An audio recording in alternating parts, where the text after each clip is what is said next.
match between Japan and Uruguay, and you can see now confirmation of the starting lineup for Japan. Daniel Schmidt takes his place in goal with a brand new back four of Ito, Itakura, Seko and Sugawara. In the middle of the park, Morita and Endo, and further up front, Asano, Kamada and Doan, who will all be looking forward to working closely with Kaoru Mitoma, the star player for Japan right now.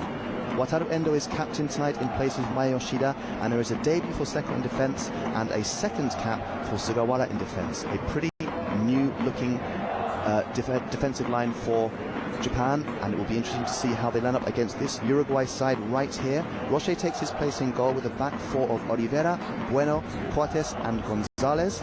Ugarte is in the middle of the park, Vecino and Valverde just in front of them, and the famed all-star attack of recent times, Forlan, Cavani and Suarez are replaced with Rossi, Gomez and the Manchester United star Facundo Pellistri. And you can see here confirmation of the bench for Uruguay. Perhaps not quite as much strength and depth as Japan has on their bench, but fairly evenly matched between the two teams overall. Remember, both these teams actually are now in the top 20 in the FIFA rankings. Japan just nicking in into 20th place. They were 23rd before the World Cup, but a really good showing has meant they are now 20th in the rankings, I think as high as I remember them ever being. And Uruguay are 17th, so really not much between these two sides at all, either on paper or in the selections tonight. And you can see this brand new stadium here, just 3 years old now. Capacity of 80,000, but with the running track it's reduced to about 60.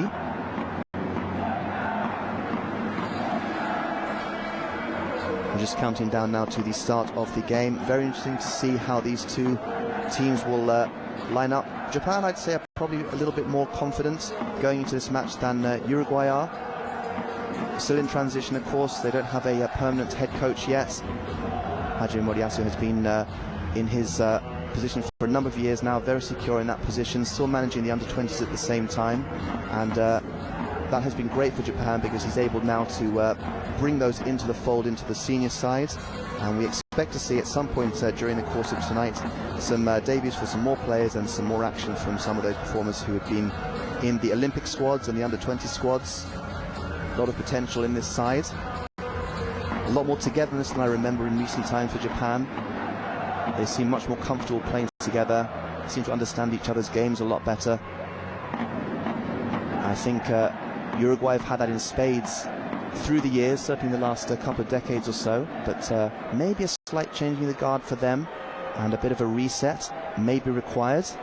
We'll see how they work together tonight. Moriyasu seemingly enjoying his role now as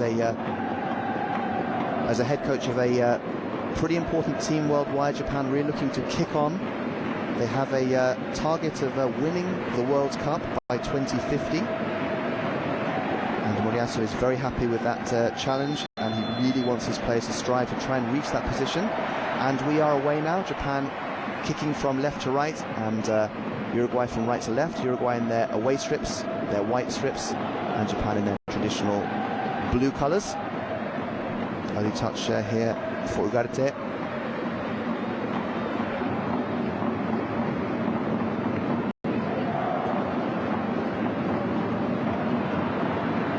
Masano just looking to turn Ugarte there.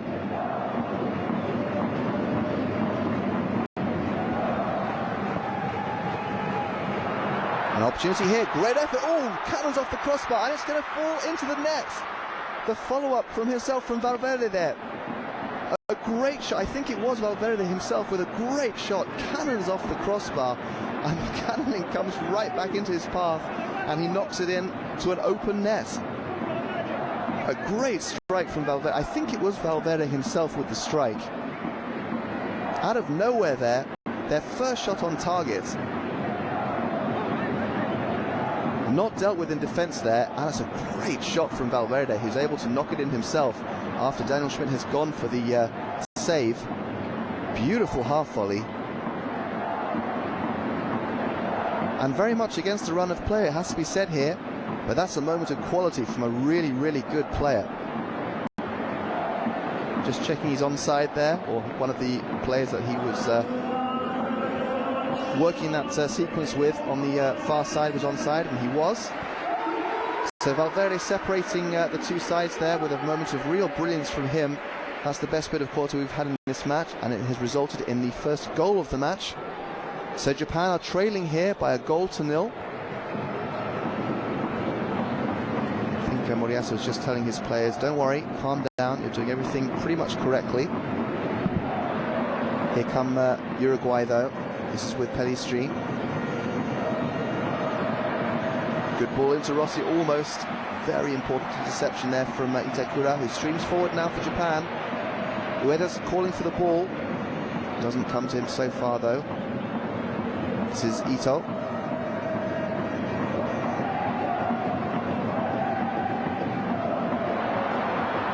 Good ball into Ueda. Back to Ito. Is it a penalty? Penalty is given. Looked like it was a penalty to me. Coates is protesting. Ito looks pretty sure that that was a penalty. Good passage of play there. Great ball from Ito. Winning it on the far side. Ball back to him. Definitely knocked off his game there. No touch. Oh, did he touch the ball? He did touch the ball. That's not a penalty, according to that replay there.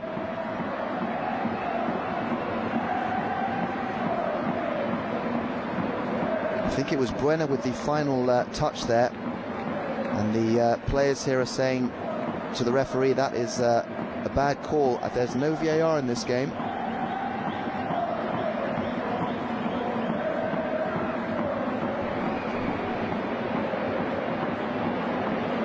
My apologies, there is VAR in this game. They are checking this now, and I would suggest that this is going to be overruled. I think that the Uruguayan defender got the last touch of the ball and he didn't take the man.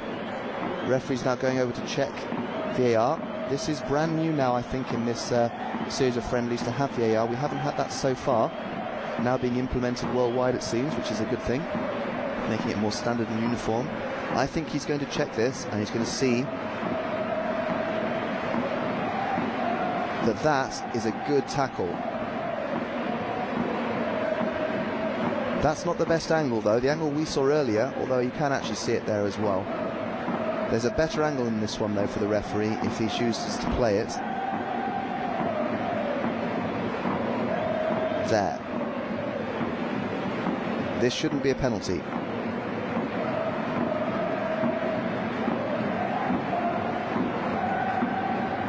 Certainly Ito was knocked off the ball, but that was after the ball was knocked out of play.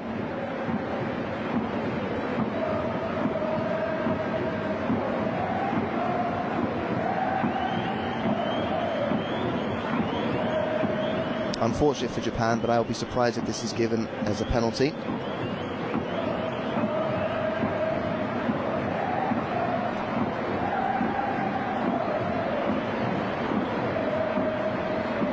Referee walking back onto the pitch here.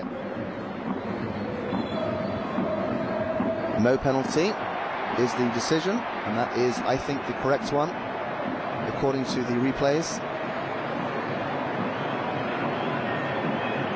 It has to go down as a really, really important tackle. It was Ugarte at the end, wasn't it?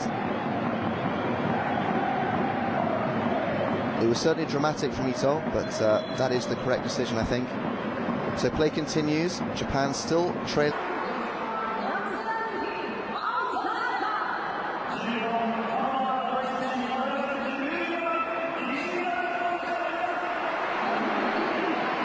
Nishimura only winning his fourth cap tonight. This is Ito now, breaking for Japan. Immediately in. Goal! What a sensational start. I was just talking about this man. Winning his fourth cap, his third goal in 4 games. Bang! What a transformation. Incredible. Fantastic. Absolutely perfect positioning. He's just come onto the pitch. Look at him. He's ready for more. That's not enough for him. Great ball from Ito. Perfect into his path. And look at that. Smashed it home. No chance for the goalkeeper.